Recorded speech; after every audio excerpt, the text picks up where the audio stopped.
Hello friends, welcome to my channel. आज हम जीव विज्ञान के वन लाइनर प्रश्नों को अध्ययन करेंगे, जो कि हर एग्जाम के लिए अति महत्वपूर्ण प्रश्न होने वाले हैं। तो चलिए अपने प्रश्नों की तरफ चलते हैं। देखिए, हमारा पहला पॉइंट्स क्या कह रहा है। विज्ञान किसे कहते हैं? सुसंगठित, सुव्यवस्थित तथा क्रमबद्ध ज्ञान को विज्ञान कहते हैं। देखिए अगला, जीव विज्ञान यानी बायोलॉजी शब्द का प्रयोग सर्वप्रथम किसने किया था? लैंडमार्क तथा ट्रेविनेस ने। देखिए अगला, जीव विज्ञान की मुख्यतः कितनी शाखाएं होती हैं? तो 2, जूलॉजी तथा बॉटनी।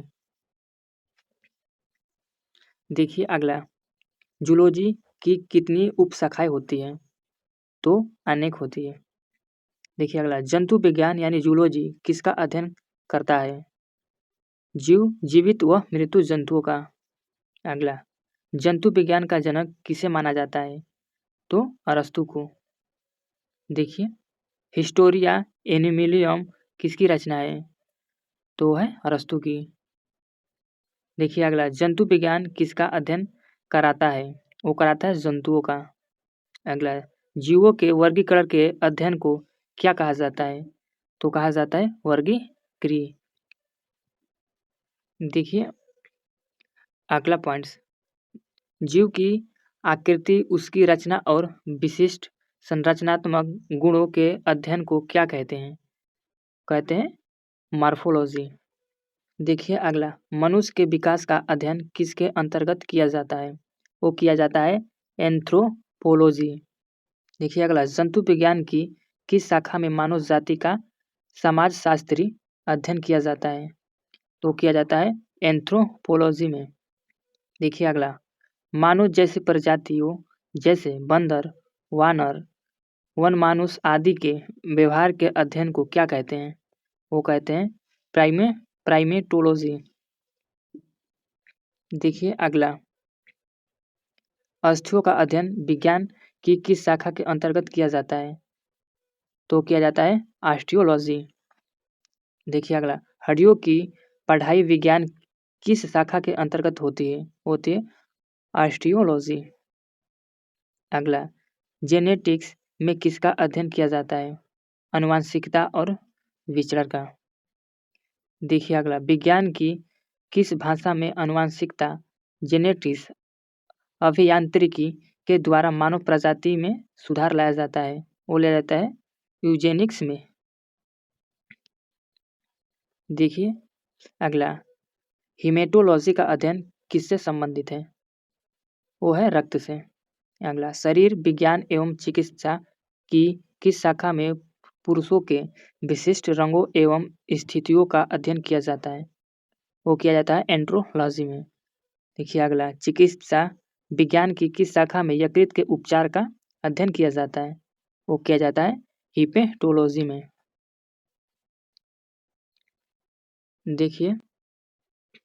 देखिए हमारा अगला पॉइंट्स, कैंसर का उपचार चिकित्सा विज्ञान की किस शाखा के अंतर्गत किया जाता है?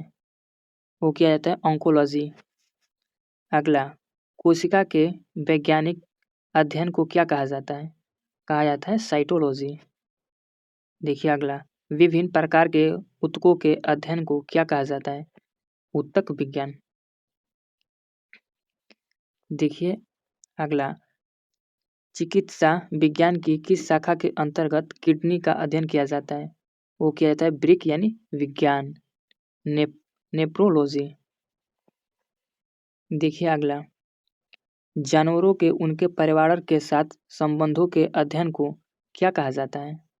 पारिस्थितिकी विज्ञान यानी इकोलॉजी कहा जाता है। देखिए अगला, विज्ञान की शाखा चिरोपोडी शरीर के किस भाग से संबंधित है? वो है पैरों से। देखिए अगला, स्वप्नों का अध्ययन किस विज्ञान के अंतर्गत किया जाता है? वो किया जाता है आर्नेरियोलॉजी। देखिए अगला, पालतू कुत्तों का वैज्ञानिक अध्ययन क्या कहलाता है? साइनोलॉजी कहलाता है। देखिए अगला, पशुओं के व्यवहार के वैज्ञानिक और वस्तुनिष्ठ अध्ययन को क्या कहा जाता है? वो कहा जाता है एथोलॉजी। देखिए अगला, आर्निथोफिली पक्षी परागण से कौन प्रभावित होता है? वो होता है पक्षी। देखिए अगला, पक्षी के अध्ययन को क्या कहा जाता है? वो कहा जाता है ऑर्निथोलॉजी। अगला, सोरोलॉजी किसका अध्ययन कराता है या करता है? वो कराता है छिपकली का। अगला, कीटों के वैज्ञानिक अध्ययन को क्या कहा जाता है? एंटोमोलॉजी कहा जाता है। देखिए अगला, कीट संवर्धन क्या है? वो है कीटों की वृद्धि करने का विज्ञान। अगला, मकड़ियों का वैज्ञानिक अध्ययन कहलाता है अकेनोलॉजी। अगला, जीव विज्ञान की किस शाखा के अंतर्गत उभयचरों एवं सरीसृपों का अध्ययन किया जाता है? वो किया जाता है हर्पेटोलॉजी के। देखिए अगला पॉइंट, मछलियों के वैज्ञानिक अध्ययन को क्या कहा जाता है? इक्थियोलॉजी कहलाता है। देखिए अगला, सर्पों के विषय में अध्ययन क्या कहलाता है? वो कहलाता है सर्पेटोलॉजी। अगला, टॉक्सिकोलॉजी में किसका अध्ययन किया जाता है? वो किया जाता है जहर का। देखिए अगला, वृद्धावस्था एवं काल प्रभावन के विषय में ज्ञान प्राप्त करने की विधा को क्या कहते हैं? वो कहते हैं जेरोटोलॉजी। कि अगला, विभिन्न संस्कृतियों के वैज्ञानिक विवरण के तुलनात्मक अध्ययन को क्या कहते हैं? वो कहते हैं इथोनोलॉजी।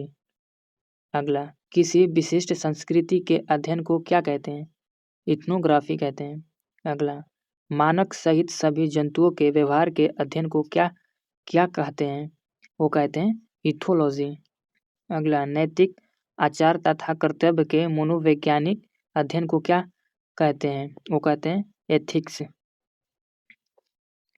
देखिए अगला, जनसंख्या एवं मानव जाति के महत्वपूर्ण आंकड़ों के अध्ययन को क्या कहते हैं? वो कहते हैं चाणक्यिकी। अगला, बायोसिस्टोमेटिक्स का क्या उद्देश्य है? वो है अध्ययन के सभी क्षेत्र से विभिन्न मानकों की समग्रता पर उनके विकासवादी इतिहास और उनके फाइलोजेनी की स्थापना के आधार पर जीवों का वर्गीकरण। देखिए अगला पॉइंट्स, जैविक जगत के गुणों सिद्धांतों के प्रयोग द्वारा आधुनिक उपकरणों एवं अभियांत्रिक तंत्रों का निर्माण करना क्या कहलाता है? वो कहलाता है बायोनिक्स। देखिए अगला, पैलियो वनस्पति के अंतर्गत किसका अध्ययन करते हैं? वो करते हैं पादप जीवाश्मों का। देखिए अगला, प्राचीन काल के जानवरों, पौधों एवं अन्य जीवों के संरक्षित अवशेषों या चिन्हों के अध्ययन का विज्ञान क्या कहलाता है? वो कहलाते हैं जीवाश्म विज्ञान कहलाता है। देखिए हमारा अगला पॉइंट्स, विज्ञान की किस शाखा के अंतर्गत जीवित एवं जीवाश्म दोनों रूपों में पौधों के परागण, बीजाणुओं और कुछ सूक्ष्म पलवक के जीव से संबंधित अध्ययन किया जाता है?